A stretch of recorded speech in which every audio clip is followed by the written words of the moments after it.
पुरी जिला CM trophy उद्घाटित ता 18/4/2026 तारीख 2 दिन व्यापी आयोजित होबाकु जाउथिबा सीएम ट्रॉफी पुरी जिला स्पोर्ट्स कॉम्प्लेक्स तालबणिया ठारे उद्घाटित होई सारिछि।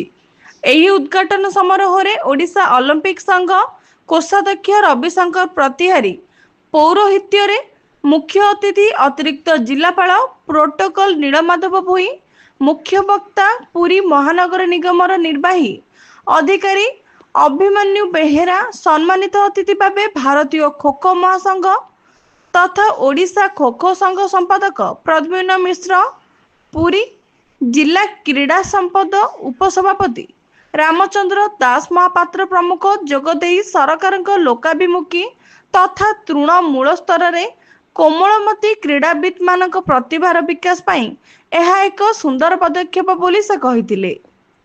एही प्रयास पाई आगामी दिन में बड़ बड़ क्रीड़ा प्रतियोगिता रे ओडिशा उल्लेखयोग्य प्रदर्शन करिबो बोली सेमाने कहिथिले।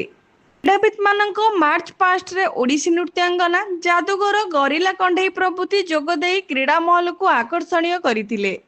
उद्घाटन रे शांतिर प्रतीक कोपत को उड़ा जाइथिला। ईबी दासଙ୍କ द्वारा मैजिक शो विमुग्ध करिथिला समस्त क्रीड़ाविद मानकू। शेष में जिला क्रीड़ा अधिकारी चंदन कुमार साहू धन्यवाद देइथिले। एही प्रतियोगिता रे खो खो रे 6टी बालिका दल अंशग्रहण करिथिले। खो खो रे डेलांग ब्लॉक केपीपी चैंपियन प्रथम स्थान अधिकार करिथिबा बेले अम्मालंग उपरा विद्यालय द्वितीय स्थान अधिकार करिछि।